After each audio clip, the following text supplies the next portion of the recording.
Masechet Gittin, Lamed Amud Bet, la fin de Lamed Amud Bet. On a appris dans la Mishnah qu'un homme, Cohen ou Lévi ou Ani, aurait pu emprunter de l'argent auprès d'un créancier avec un accord, une convention, laquelle c'est qu'au lieu de rembourser en espèces, il rembourserait en nature. Avec lesquels fruits? Les fruits de la terouma ou de Maaser Rishon ou Maaser Ani.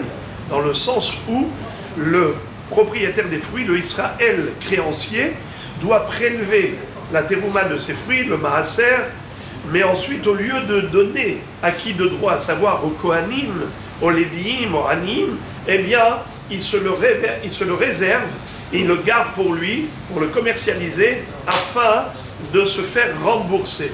Comme on avait déjà vu, c'est une possibilité d'une convention qui se fait entre le Kohen, Lévi ou Ani, avec le Israël qui est créancier.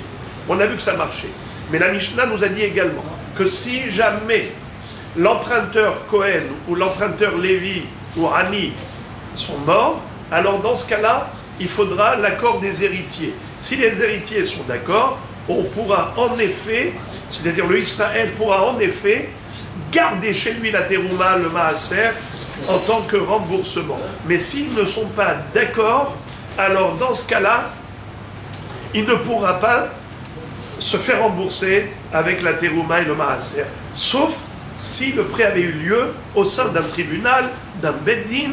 Dans ce cas-là, même sans aucun accord, même si les héritiers ne donnent pas leur approbation, malgré tout, il peut se réserver la terouma et le maaser comme remboursement, puisque le beddin ont fait cet akana, et on a déjà appris Hefker, beddin, Hefker, et le beddin a le pouvoir de déposséder quelqu'un au profit de l'autre, si en effet, Hachamim ont trouvé que pour le bien général de la société, afin de fluidifier les prêts, les emprunts, eh bien, c'est intéressant, Hachamim ont ce pouvoir.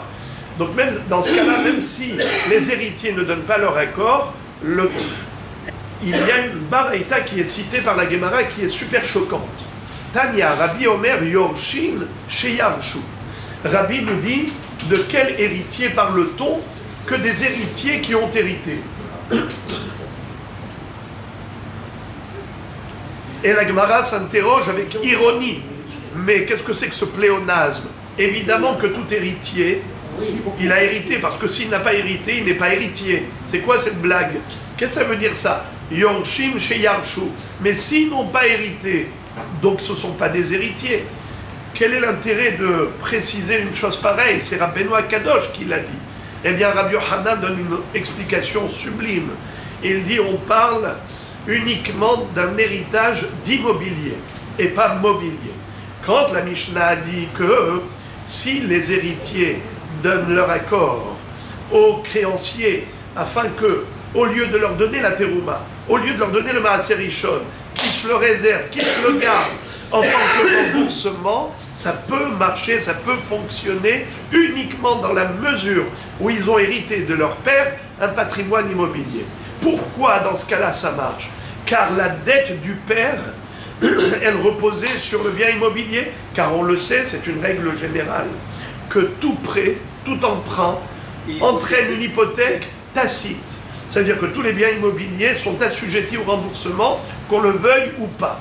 D'ailleurs, à tel point que si jamais l'emprunteur a vendu ce bien immobilier et ensuite il a fait faillite, le créancier va voir l'acheteur, le client, et lui dit « Toi, tu as acheté un bien immobilier qui était hypothéqué. » Et il va le saisir, ce bien immobilier, pour le remboursement.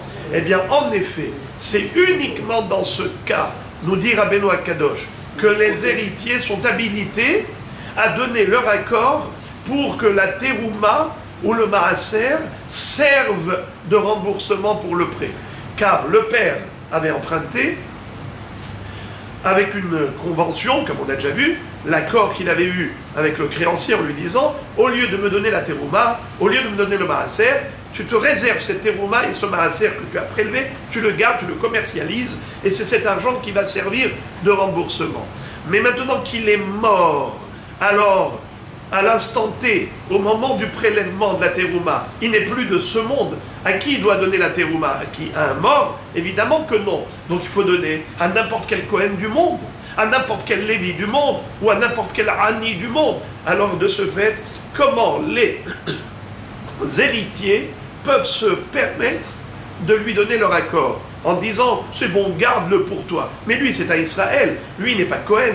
Lui, il n'a pas le droit de garder la terouma chez lui. Il n'a pas le droit de garder le maaser chez lui. Il faut qu'il donne à qui de droit. Alors, quand est-ce qu'ils sont en mesure de donner leur accord afin que lui conserve chez lui cette terouma et son maaser qu'il va commercialiser en contre-remboursement du prêt? Quel est leur droit de donner le droit? Mais ils n'ont pas le droit de donner le droit au Israël de se réserver la terouma et le maaser qui appartient à tous les Kohanim du monde. La réponse, étant donné qu'ils ont hérité de leur père un patrimoine immobilier, alors on a déjà dit que tout prêt, toute créance, elle a une hypothèque tacite. Et de ce fait, quand ils ont hérité le bien immobilier, ils l'ont hérité avec le devoir de remboursement. C'est la raison pour laquelle ils sont en mesure de lui octroyer le droit maintenant en lui disant, au lieu de nous donner à nous la terouma, garde la terouma pour toi en tant que remboursement comme notre père s'était engagé. Donc en effet, c'est comme ça que Rabbeinu Kadosh conçoit les choses selon Rabbi Yochanan. Tandis que si le père n'a pas laissé un bien immobilier comme héritage, ils n'ont hérité que du mobilier, eh bien là il n'y a pas d'hypothèque. S'il n'y a pas d'hypothèque, donc ils n'ont aucun devoir de remboursement de prêt. S'ils n'ont aucun devoir de remboursement de prêt, donc ils n'ont aucun droit de renoncer à la terouma, ils n'ont pas le droit de renoncer au maaser rishon, lui, ce monsieur Israël, a le devoir de distribuer cette terouma ou ce maaser à tous les Kohanim ou les Léviim du monde, c'est-à-dire un Kohen de son choix, un Lévi de son choix, un Ani de son choix. Mais ils ne sont pas habilités à renoncer à cette mitzvah, car c'est la mitzvah qui incombe au Israël. Quand est-ce que le Israël était dispensé de ce devoir de distribution de terouma et de maaser? C'est uniquement quand il avait prêté de l'argent, et en contre-valeur de cet argent, il reçoit la terouma et le maaser comme un remboursement. La Gemara continue de développer ce sujet à propos du karka. On a dit que c'est seulement si les héritiers ont reçu de leur père un patrimoine d'immobilier, c'est là qu'ils sont habilités à renoncer à la terouma ou le maaser. Maintenant, la question se pose, quelle doit être la valeur de ce bien immobilier? Est-ce que il faut que ça corresponde au moins à la valeur de la créance, du prêt, ou bien même autrement? Regarde, Amar Rabbi Yonatan, Hiniach melo mahat, gove melo mahat. Melo kardom, gove melo kardom. Mais Rabbi Yochanan Amar, Afilu hiniach melo mahat, gove melo kardom. Uchmaase de katina de Abaye. Qu'est-ce que ça veut dire? Imaginons par exemple, le prêt était d'une valeur d'1 million de shekels. Le bien immobilier est d'une valeur d'un demi-million, 500 000 shekels. Alors maintenant, lui, ce monsieur-là, Israël, qui a prêté 1 million de shekels, quelle était la convention? C'est qu'il allait pouvoir se réserver la terouma, le maaser, donc il prélève et ensuite il commercialise et c'est comme ça qu'il se fait rembourser. Mais on a dit que si jamais l'emprunteur Cohen ou Lévi ou Ani est mort, alors à qui il aura affaire? Aux héritiers. Les héritiers, quand est-ce qu'ils peuvent donner leur accord de rembourser la dette de leur père avec cette terouma ou ce maaser? Ce n'est que s'ils ont hérité de leur père un bien immobilier. Question, est-ce qu'il faut que ce bien immobilier soit équivalent à la dette ou bien même moins? Par exemple, le bien immobilier, il est de 500 000 shekels. Le prêt était d'1 million de shekels. Alors, d'après vous, Rabotai, j'écoute, qu'est-ce que vous en dites? Bien sûr. Donnez-moi votre idée. Qu'est-ce que vous en pensez? Je répète la question. Le monsieur, les enfants, ils ont hérité de leur père un bien immobilier qui fait 500 000 shekels. Mais le père avait prêté 1 million de shekels. L'hypothèque, elle est par rapport à 500 000. Maintenant, on a dit que les enfants sont habilités à autoriser cet homme de se réserver la terouma et le maaser en tant que remboursement pour la dette de leur père, que dans la mesure où ils ont hérité un bien immobilier. Alors, est-ce qu'on est limité à la valeur de ce bien immobilier, ou bien on n'est pas limité à la valeur de ce bien immobilier? On n'est pas limité. La logique veut, bravo, Rabbi Marco, ce que vous dites, c'est à 100% logique. On est limité à l'hypothèque. C'est-à-dire, puisque tout est une question d'hypothèque, l'hypothèque, elle est de 500 000 shekels, eh bien, ça s'arrête là. Ils n'ont pas le droit, les héritiers, d'aller au-delà de la valeur du terrain, parce que l'obligation qu'ils ont de rembourser la dette du père, elle est limitée à l'hypothèque. L'hypothèque, elle est d'une valeur de 500 000, pas plus. Donc, c'est ce que la Gemara dit. Melomahat, melomahat, melokardom, melokardom. C'est-à-dire, en d'autres termes, si le terrain, il fait la dimension d'une aiguille, eh bien, ils devront rembourser une aiguille. Mais si le terrain, il a la dimension d'une hache, eh bien, c'est la dimension d'une hache. C'est une façon de parler, c'est une expression. Oui, oui. Pour dire que il faut se référer à la valeur réelle du terrain et la force des héritiers s'arrête là. Ils ne peuvent pas se permettre d'octroyer à ce Israël, aux créanciers, le droit de se réserver la terouma le maaser. Pas du tout. Ils sont limités au bien immobilier, à la valeur du bien immobilier. Et Rabbi Hanan dit non. Rabbi Hanan dit, même si le bien immobilier il valait 10 centimes, il valait 10 centimes la taille d'une aiguille. D'accord? Avec ça, il peut se faire rembourser 10 millions de shekels. Comment ça? Alors la Gemara dit, ou kemarase des katina des abayé. C'est-à-dire, dans Masechet Ketubot, il y a là-bas une histoire d'un emprunteur qui est décédé et il a laissé à ses enfants comme héritage un petit champ, mais qui ne valait que la moitié de la dette. C'est-à-dire la valeur du bien immobilier correspondait au double, pardon, à la moitié de la dette, excusez-moi. La dette, c'était le double du bien immobilier. Alors qu'est-ce qu'il a fait? Il est parti, il leur a saisi le bien immobilier. Eux, qu'est-ce qu'ils ont fait? Ils ont dit, écoute monsieur, un jour ils ont gagné à la loterie, et ils sont venus, ils lui ont dit, écoute, ce bien immobilier qu'on t'a donné parce qu'on n'avait pas d'argent à l'époque pour te payer la dette de notre père, tu nous as saisi ce bien immobilier, mais sache qu'il a une valeur sentimentale pour nous, car c'est un patrimoine ancestral de notre arrière-grand-père, du grand-père, du père, et maintenant nous on ne veut pas le voir chez quelqu'un d'autre, alors on est prêt maintenant à te le racheter.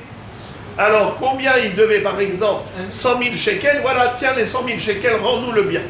Lui, qu'est-ce qu'il fait? Il leur a dit, il n'y a pas de problème, tenez, donnez-moi l'argent. Maintenant, il est retourné chez eux, il leur dit, eh oh, vous savez combien d'argent moi j'avais prêté à votre père? 200 000 shekels. Vous, au début, je vous ai pris un bien immobilier qui valait 100 000, parce que c'était mon seul pouvoir, j'avais pas plus que ça. Mais maintenant que vous m'avez réglé en espèces une partie de la dette et que vous avez récupéré le bien immobilier, ce bien immobilier à nouveau, il se retrouve hypothéqué et gagé pour le remboursement de la dette et je vous le ressaisis une deuxième fois.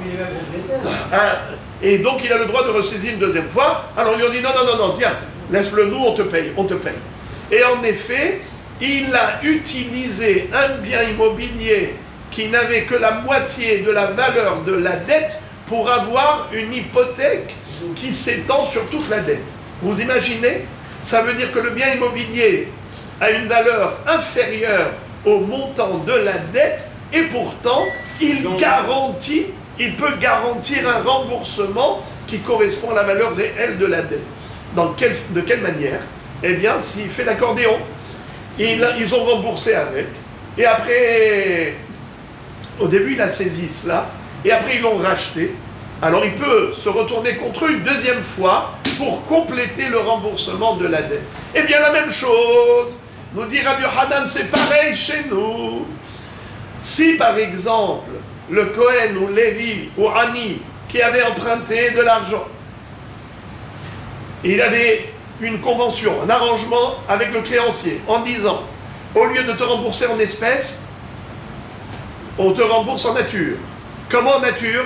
La terouma que tu dois donner de toutes les façons au Kohen ou au Lévi, le Maaser, tu le gardes pour toi. Tu peux commercialiser, il n'y a aucun problème. Mais maintenant il est mort. Alors s'il est mort, à qui il va donner la terouma? Un mort? Le Maaser, au Lévi qui est mort, c'est pas possible. Donc les héritiers. Mais les héritiers, eux, ils ne sont pas obligés de rembourser la dette du père. On leur dit oui, vous êtes obligés de rembourser la dette du père. Pourquoi? Parce que vous avez hérité de votre père un bien immobilier. Ils vont dire oui, mais le bien immobilier, il coûtait très peu, c'est-à-dire que c'était beaucoup moins que le montant de la dette. La valeur du bien immobilier est inférieure au montant de la dette. Alors nous, on ne doit que rembourser à la hauteur du bien immobilier, de la valeur du bien immobilier, pas plus. On leur dit non. Vous avez un devoir de remboursement par rapport à toute la dette. Comment ça se fait? Pourtant, la valeur du bien immobilier est inférieure. Oui, mais on peut jouer à l'accordéon. Si, par exemple, il vous a saisi le bien immobilier, et après vous l'avez racheté, et après il est revenu une deuxième fois et vous l'avez racheté, voyez-vous que vous devez payer la totalité de la dette. Ça veut dire que, virtuellement, potentiellement, il y a une hypothèque pour l'ensemble de la dette, pour le montant global de la dette. Eh bien, la même chose ici. Les Yorshim, les héritiers du Kohen ou du Lévi ou du Hani, sont habilités à permettre au créancier de garder chez lui la terouma et le maaser en contre-remboursement. À quelle hauteur? À la hauteur de la totalité de la dette et pas limité uniquement à la valeur du bien immobilier. Comme on a vu dans Maseret Ketubot, dans l'histoire de Katina et Abaye. Et maintenant, les amis, puisqu'on a parlé de Maaser, Rabotai, on va changer de sujet. C'est-à-dire que jusqu'à présent, on était dans le juridique. Maintenant, on va être dans le halachique. C'est-à-dire, vous savez que le Maaser, à qui on doit le donner? Au Lévi. Et la terouma à qui? Au Kohen. Quelle est la valeur, quelle est la quantité de terouma qu'il faut donner au Kohen? 2%. Bravo, 2%. Est-ce que c'est Minatora ou bien c'est que Midera Banan? Que Midera Banan. Car selon la Torah, il n'y a pas de shi'ur. La Torah n'a pas dit combien il faut donner. Elle a dit Reshit Deganecha. Tu donneras les prémices de ta récolte au Kohen. Combien? Même un grain de blé, ça peut acquitter 1000 tonnes. Mais Hachamim ont dit, de qui tu te moques là? Tu vas aller chez le Kohen, tu vas lui donner un grain? Alors Hachamim ont dit, sois raisonnable, donne-lui 2%. Et d'ailleurs même, on avait rappelé qu'il y a 3 barèmes. Il y a Aïn Tova, celui qui est généreux, Aïn Ra'a, celui qui est avar, et Aïn Benonit, celui qui est moyen. Ni généreux ni avar. Combien il donne le moyen? 1/50. Sur chaque 50 kilos, 1 kilo. Combien donne le généreux? 1/40. Sur chaque 40 kilos, 1 kilo. Combien donne l'avar? 1/60. Sur chaque 60 kilos, 1 kilo.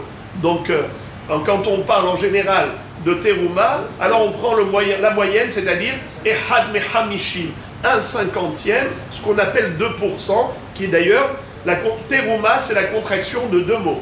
Terouma, tre, mea. Tre, en araméen, c'est 2, mea, c'est 100, 2%, c'est 1/50, c'est le Benoni. En tout cas, ça c'est pour ce qui est de la terouma. Ensuite, on doit donner le maaser au Lévi. Ça s'appelle maaser rishon, premier maaser. Qu'est-ce que fait le Lévi avec, vous le savez?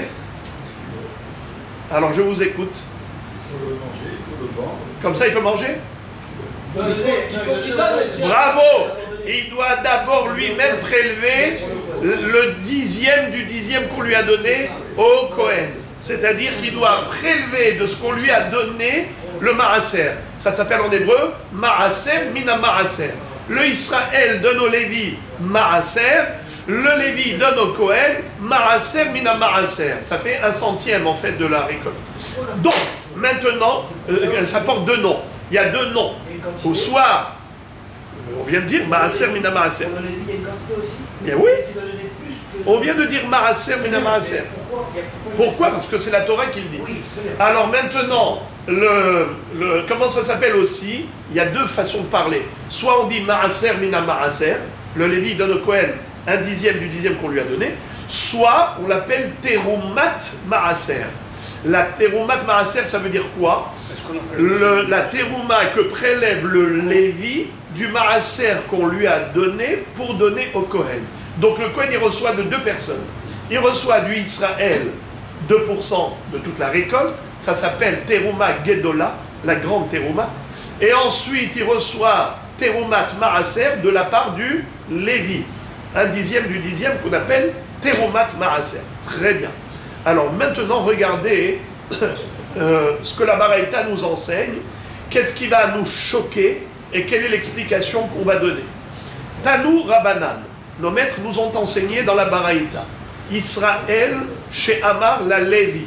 Si jamais un Israël avait dit au Lévi, Maaser yeshlecha biyadi, en hosheshin nitrumat maaser shebo. Kour maaser yeshlecha biyadi, hosheshin nitrumat maaser shebo.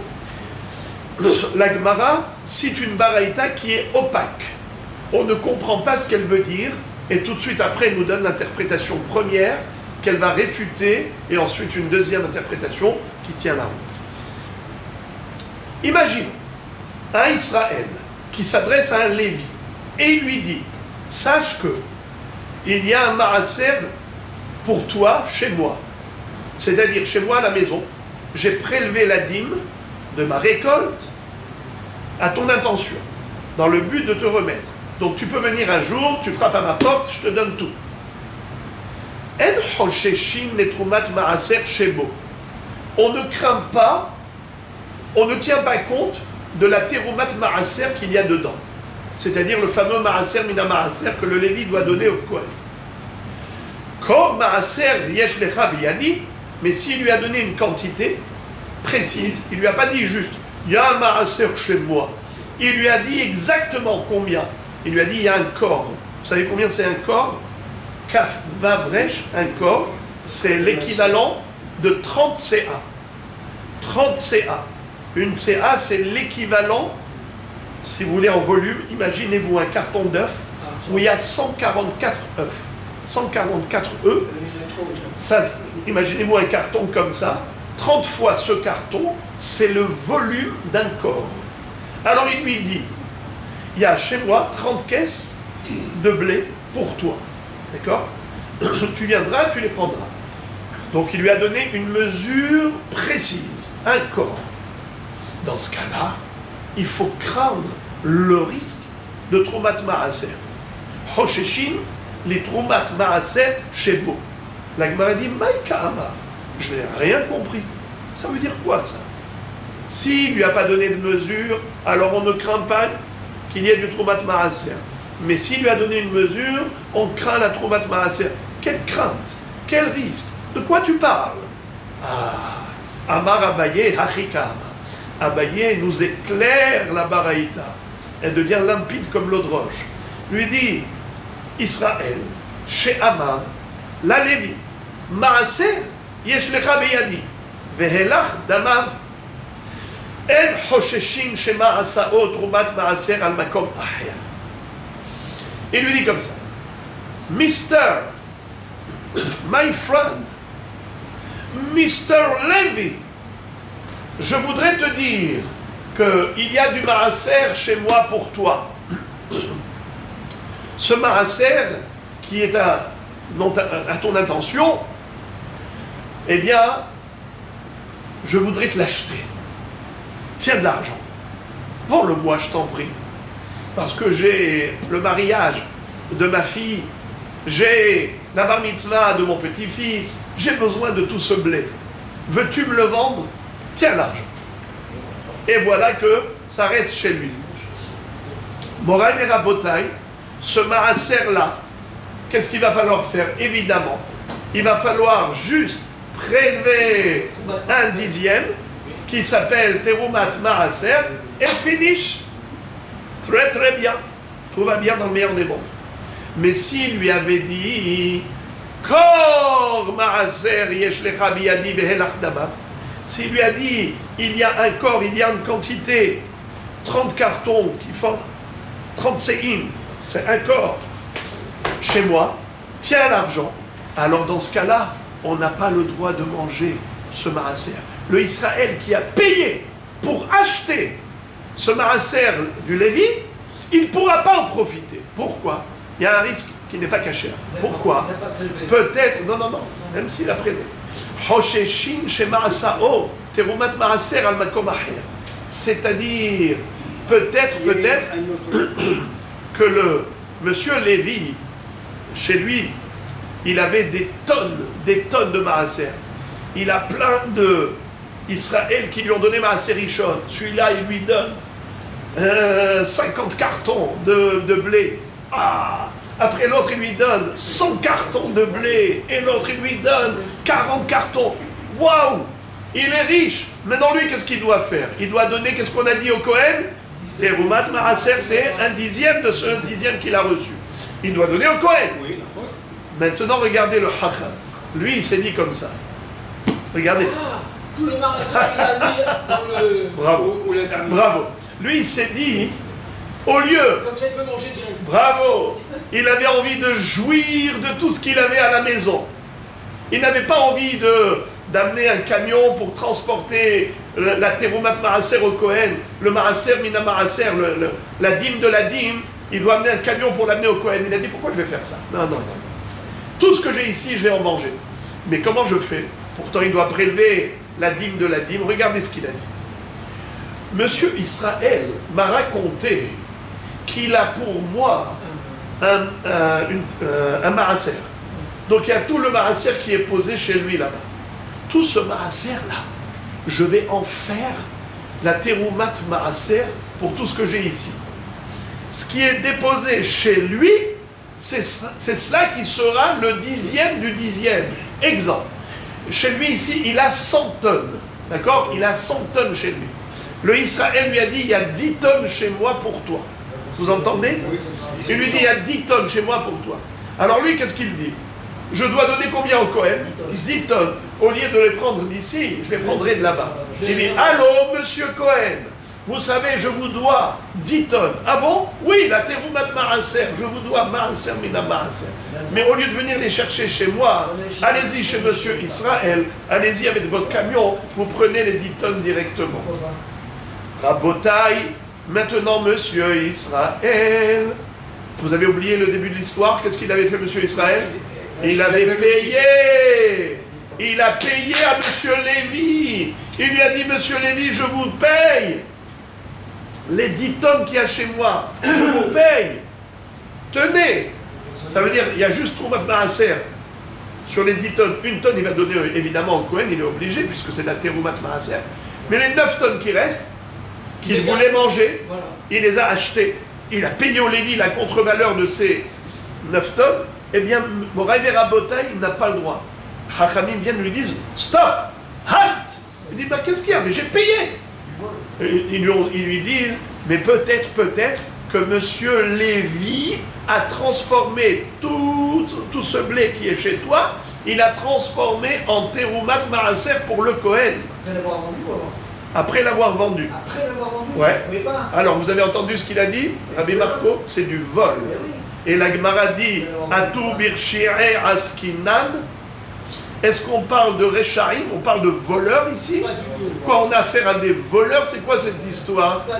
Parce que tu es en train de me dire, si il lui avait donné exactement la valeur, nous craignons, s'il lui a donné exactement la quantité, il lui a dit j'ai un corps, donc il lui a donné la quantité exacte, là nous craignons que le Lévi, connaissant la quantité exacte qui est déposée chez le Israël, il peut s'en servir pour en faire terumat maaser. Mais s'il ne lui avait pas dit exactement un corps, il lui a dit juste, il y en a chez moi, mais il ne sait pas combien, donc il ne peut pas se permettre de faire maaser mina maaser, car il ne sait pas combien il y en a. Donc là, il n'y a rien à craindre. Quand est-ce qu'on peut craindre le risque que tout a été transformé en terumat maaser que s'il lui avait donné le montant précis? Alors la Gemara dit, mais c'est du vol. Lui, il lui a payé pour acheter tout ça, et l'autre, qu'est-ce qu'il fait? Il transforme tout ça en terumat maaser. Mais ça ne va pas.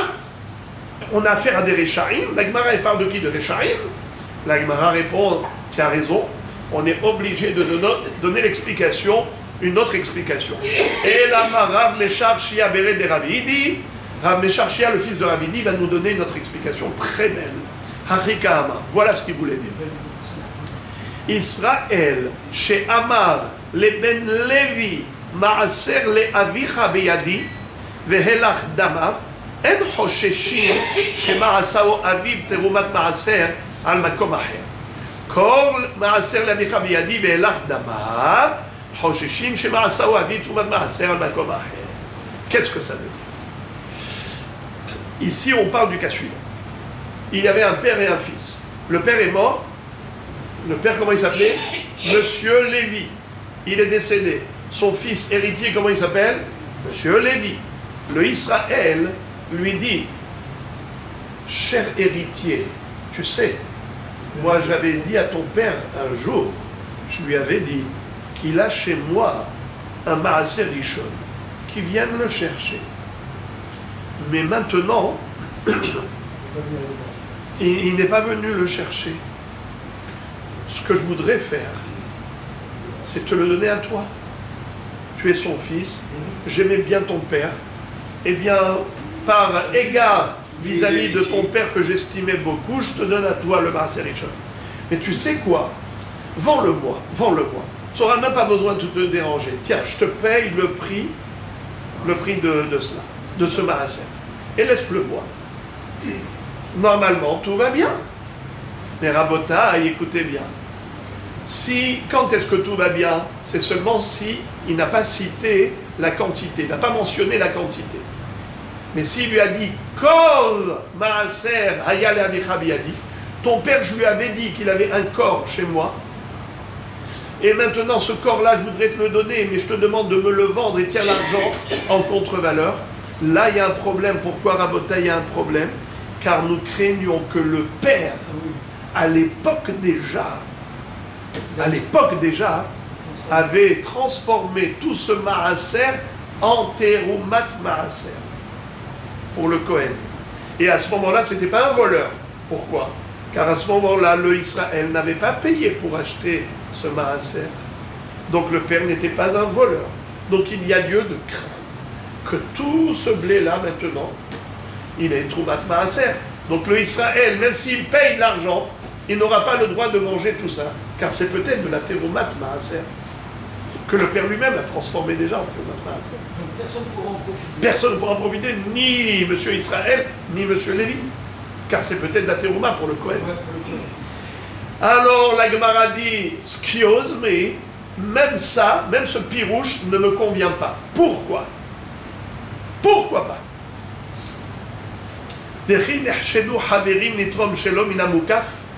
Il y a une interdiction rabbinique qui consiste à interdire des prélèvements à distance. Par exemple, moi, j'ai des fruits dans cette maison et j'ai une deuxième maison où j'ai des fruits là-bas également. D'accord? J'ai des fruits ici et là-bas. Est-ce que je peux, par exemple, dire tous les fruits qui sont là-bas seront Teruma et Maaser pour les fruits qui sont ici? Comme ça, je mange tous les fruits que j'ai là. Je n'ai pas besoin de prélever la Teruma et le Maaser de mes fruits.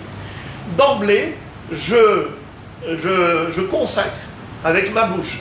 Verbalement, je dis tout ce que j'ai là-bas, tatati, tatata, cette quantité, autant servira pour la Teruma, 2% pour la Teruma, 10% pour Maaser Rishon, 9% pour Maaser Sheni, et ainsi de suite.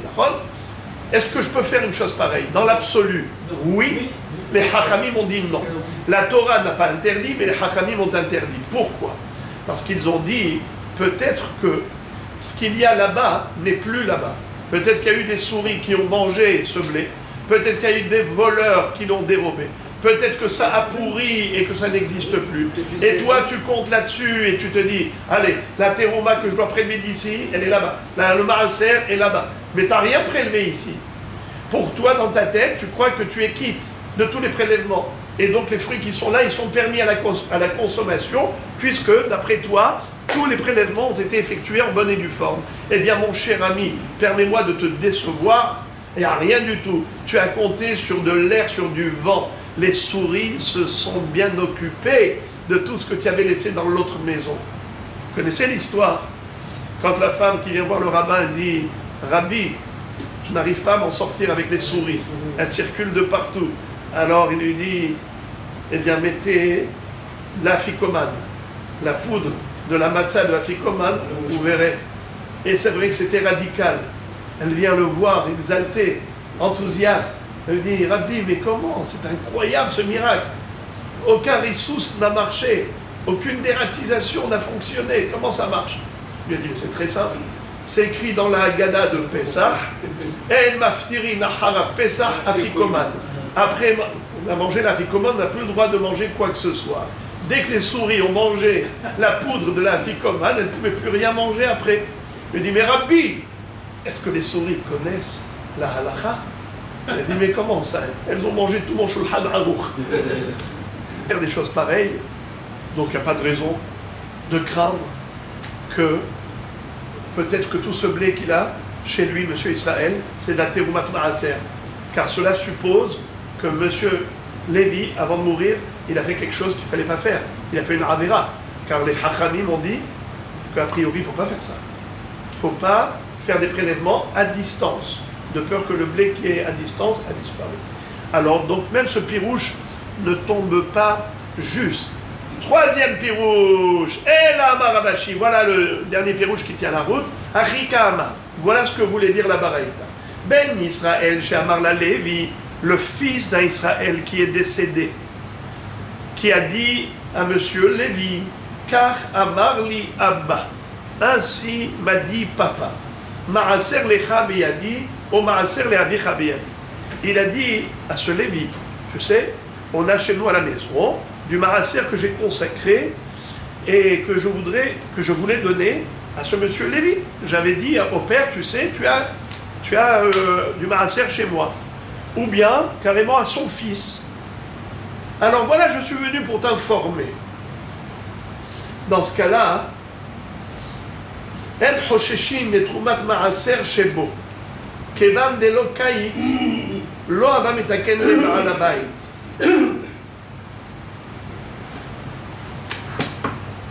חוששים לתרומת מעשר שבו, כיוון דלא קיץ לא הווה מתקן לבעל הבית.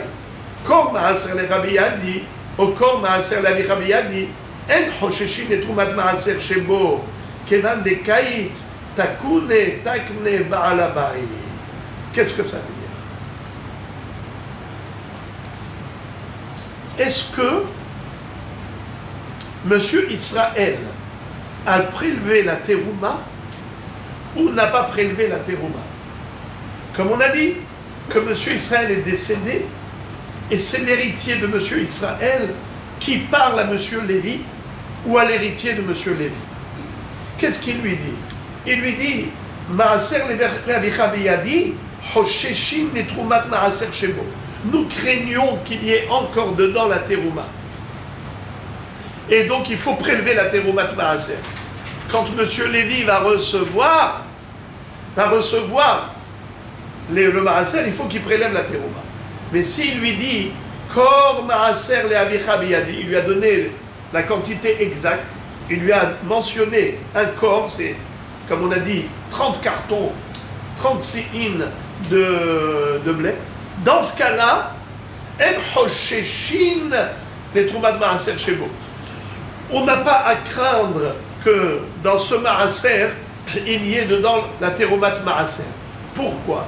Car certainement, Monsieur Israël, avant de mourir, avait déjà prélevé la teroumat maaser.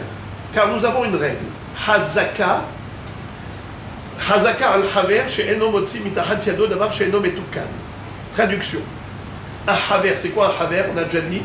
Un talmid chacham. Nous avons une présomption que tout talmid chacham, quand il a chez lui un aliment, il fait tout pour qu'il soit kasher. Exemple, je vais manger chez quelqu'un. Est-ce que j'ai besoin de lui demander, est-ce que ce qu'il m'a mis dans l'assiette, c'est cachère? Mais non. Hazaka, je présume que ce qu'il m'a mis dans l'assiette, c'est cachère. Je mange chez lui du pain. Ce pain, il est fait avec du blé. Ce blé, il devait être prélevé. La terouma, le maaser. Donc tout va bien. Nous avons une règle, comme quoi on présume qu'un Tamid Chacham qui est décédé, il a laissé plein de fruits. Ces fruits, tu peux les manger. C'est sûr qu'ils sont cachers. Il a dû prélever la terouma, il a prélevé maaser Rishon, il a prélevé maaser Sheni. Sinon maaser Ani, c'est sûr, c'est tranquille. Eh bien, Rabotaï, jusqu'où ça va? Ça va même pour le maaser lui-même. C'est-à-dire, il a prélevé le maaser à qui on doit le donner? Au Lévi. Le Lévi, qu'est-ce qu'il doit prélever de là-bas? Maaser mina maaser, Troumat maaser qu'il doit donner au Kohen. Écoutez bien les amis, si monsieur Israël est décédé, le monsieur Lévi qui reçoit le maaser, il n'a même pas besoin de prélever la teroumat maaser. On présume, on suppose et on présume que certainement le Israël lui-même a déjà fait le nécessaire avant sa mort. Et il a prélevé le maaser, mina maaser, pour le donner au Kohen. Ça veut dire qu'il a rempli le rôle du Lévi. Il a donné au Lévi des fruits que le Lévi peut manger d'emblée. Il n'a même pas besoin de prélever la terouma de ce maaser qu'il reçoit. Pourquoi il aurait fait ça? La Gemara dit, ah bon? La Gemara dit, est-ce que le Israël, qui est le Baal Habayit des fruits, il a le droit de faire une chose pareille? Mais c'est quoi cette histoire à dormir debout? C'est quoi ça? Tu es en train de me dire que le Israël s'est substitué au Lévi. Normalement, comment ça fonctionne? Le Israël remplit son devoir et le Lévi remplit son devoir. Quel est le devoir?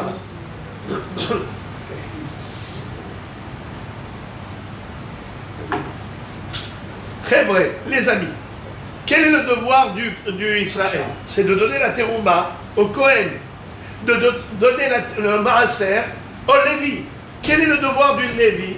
De donner la teroumat maaser au Kohen. Alors maintenant, il y en a un qui a joué le rôle de l'autre. Le Israël, il a pris les deux casquettes. Premièrement, il a effectué ses prélèvements, donc il a assumé son rôle, son devoir. Il a donné la terouma au Kohen 2%, il a donné maaser Rishon au Lévi. Mais tu es en train de dire qu'il a joué aussi un deuxième rôle. Lequel? Celui du Lévi.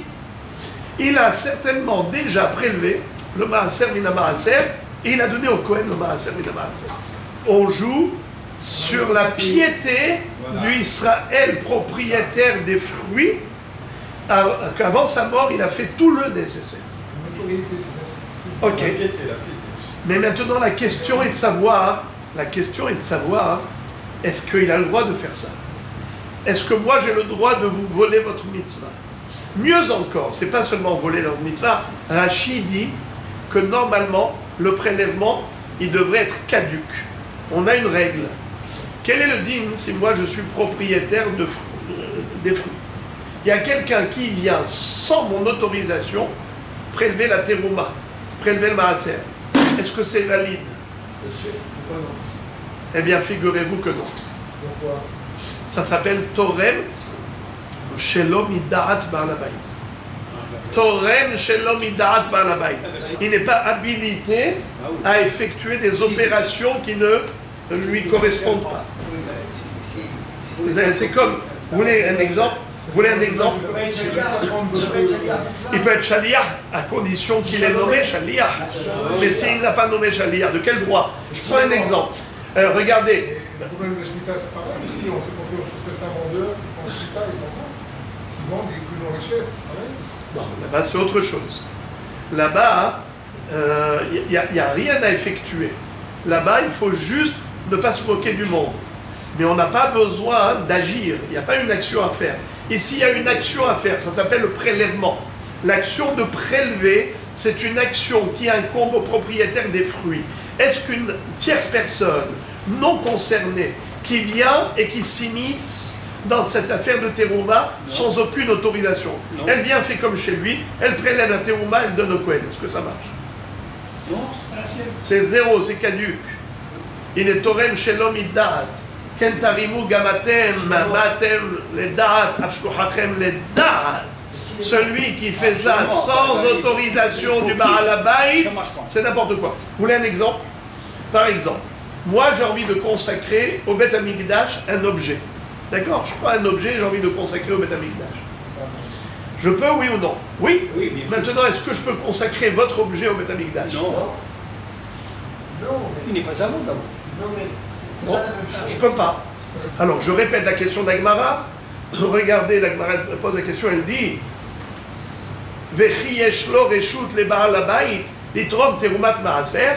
Est-ce que le Baal Habayit des fruits, qui est Israël, a le droit de se substituer au Lévi qui avait lui le devoir de prélever le maaser mina maaser?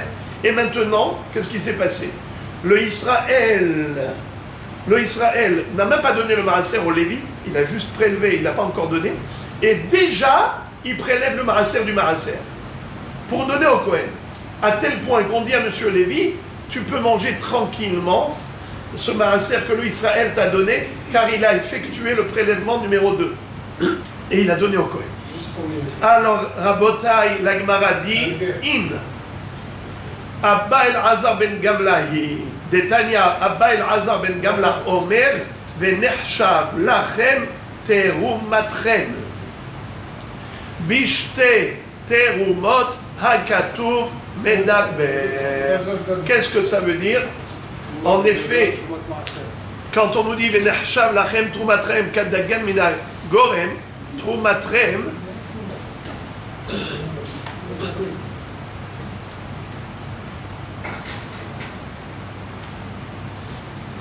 Venechshav lachem trumatrem kadagan minagorem. Ce passouk veut dire qu'on va considérer votre terouma comme la terouma. C'est quoi cette histoire-là? Cette terouma, à vous, elle sera comme l'autre terouma. De quel terouma on parle? Bishte trumot akatuv medaber. Qui est-ce qui se souvient comment s'appelle la première terouma que le Israël prélève pour le Kohen? Terouma Gedola, la grande terouma. Combien il donne? On avait dit pour d'après le Hachamim 2%. N'est-ce pas? Mais la Torah, combien elle a dit? Elle n'a pas donné de chéro, autant qu'il veut, même une miette. Deuxième terouma, comment elle s'appelle? Teroumat Maaser. Qui donne à qui? Le Lévi. Il donne à Kohen. Au Kohen. Il donne combien? 10%. 10%, bravo. 10% des 10% qu'on lui a donné. Ah, Maaser, Mina Maaser. Excellent. Maintenant, regardez la beauté de la comparaison que fait la Torah entre ces deux teroumot. Bishte terumot akatuv medaber. La Torah a comparé terouma à terouma. La terouma du Lévi est comparable à la terouma du Israël. Quand Israël donne la terouma Gedola au Kohen, ou le Lévi donne la teroumat Maaser au Kohen, eh bien ces deux teroumot, elles sont similaires. Regardez, dans la première page d'Aflamed Aleph, Amoud Aleph, Bishte terumot akatuv medaber, aha terouma Gedola, ve aha teroumat Maaser. Que ce soit Trouma Gedola, que ce soit Trouma Maaser, Keshem, chez Trouma Gedola, Nitelet Beomed ou Bemarshava, car Trouma Maaser, Nitelet Beomed ou Marshava. Urchem, שיש לו רשות לבעל הבית לתרום תרומה גדולה, כך יש לו רשות לבעל הבית לתרום תרומת מעשר. Ça, c'est un hiddush nifla de Rabbi Abba el-Azar ben Gamla. Qu'est-ce qu'il a dit? Il a dit, la Torah, pourquoi elle a comparé la terumat maaser à la teruma gedola pour nous enseigner deux halachot. Primo, mais omed, secondo, Baal Habayit. C'est quoi mais omed? Qui peut me traduire le mot omed? Hein? La mesure. Évaluation. Omed, pas omed avec aïn, avec aleph. Aleph. Omed avec aleph, c'est les émodes. Mida. Mida, c'est une mesure. Omed, c'est évaluation. C'est-à-dire que on n'a pas besoin d'avoir une mesure exacte pour savoir combien tu donnes au Kohen. Comme on a dit que Minatora, combien il faut donner de la Teruma Gedola au Kohen? La Torah n'a pas dit combien, elle a dit donne Réchit. Les prémices, tu prends combien? Même un grain, ça suffit. C'est les Hachamim qui ont donné un chiro. Donc, c'est-à-dire qu'on peut prendre comme ça une poignée et on donne au Kohen ce qu'on veut. On donne ce que l'on veut. Ça s'appelle les omed. Omed, c'est-à-dire estimation personnelle, évaluation. J'ai envie de donner un peu, je donne un peu, je veux beaucoup, beaucoup. Je prends et je donne. Eh bien, la même chose, figurez-vous, le maaser mina maaser. Normalement, le maaser, ça doit être précis, ça doit être exact. Tu mesures, tu vois, il y a 10%, tu donnes ça au Lévi. Mais le Lévi, quand il donne au Kohen, il n'a pas besoin de prendre une balance, une bascule pour mesurer bidiouk maaser mina maaser. Il peut donner à peu près le maaser. Ce qu'il veut. Non, pas ce qu'il veut. Ah. Il doit évaluer à peu près le maaser. Par exemple, il fait 10 tas, d'accord? Il fait 10 tas. Il prend un tas, il le donne au Kohen. Maintenant, imaginons, on a pesé. Quelqu'un arrive, comme on appelle en hébreu, noudnik. Quelqu'un qui est pointilleux, il ne te laisse pas tranquille. Il te colle la patte, il vient, il te dit « Attends, qu'est-ce que tu as donné au Kohen? Attends, je mesure !» Il pèse, il mesure, il pèse. Il dit « T'as pas donné le maaser. Moi, j'ai vu que tu as donné, on va dire 9%, t'as pas donné 10%. » Et bien, on lui dit « C'est pas grave, c'est bon, c'est valable. » Ah bon? Parce que la Torah a toléré que le Lévi donne au Kohen, mais omen, à peu près 10%. Et pas exactement 10%. Et d'où on l'apprend? On l'apprend par la comparaison de Terumat Maaser à la Teruma Gedola. De la même façon que Teruma Gedola, il n'y a pas de mesure, il donne ce qu'il veut. Alors même pour le Maaser Mina Maaser, où il donne Maaser Mina Maaser, c'est 1/10 d'un dixième, mais ce 10e d'un dixième n'a pas besoin d'être précis, exact, ça peut être même environ, à proximité, à peu près, grosso modo, Maaser Mina Maaser, c'est aussi valable. Ça c'est la première comparaison, le point commun. Mais ça ne nous concerne pas. On l'a cité que par rapport au deuxième point commun, et c'est ça ce qui nous concerne. Dites-moi, qui est-ce qui prélève la Teruma Gedola pour la donner au Kohen? Qui est-ce qui lui donne? C'est l'Israël. Bravo! Eh bien, même le Maaser Mina Maaser, qui est-ce qui doit prélever normalement? Le Lévi. Le Lévi. Eh bien, même le Israël le peut. C'est ça la comparaison. Normalement, c'est le Lévi qui doit donner au Kohen Maaser Mina Maaser. Mais de par la comparaison qu'a faite la Torah entre Terumat Maaser et Teruma Gedola, c'est pour te dire qu'il n'y a pas que le Lévi qui est habilité à donner le Maaser Mina Maaser au Kohen. Même le Israël est habilité à anticiper et dire voilà, j'ai prélevé le Maaser, maintenant je vais prélever aussi le Maaser Mina Maaser, je vais le donner au Kohen. Il appelle M. Cohen, lui dit Monsieur Cohen, venez, je vous donne 2 cadeaux. Teruma Gedola, la mienne, et Terumat Maaser, Maaser Mina Maaser, à la place du Lévi. Normalement, le Lévi, il aurait dû vous le donner. C'est moi qui vous le donne d'emblée. Vous n'avez pas besoin de faire 3 km à pied pour aller chez lui. Venez, je vous le donne. Comment il est habilité à le faire? La Torah a comparé Terumat Maaser à Teruma Gedola pour ce sujet également, comme quoi le Baal Habayit a le droit de se substituer au Lévi. Et là, c'est la fin du sujet.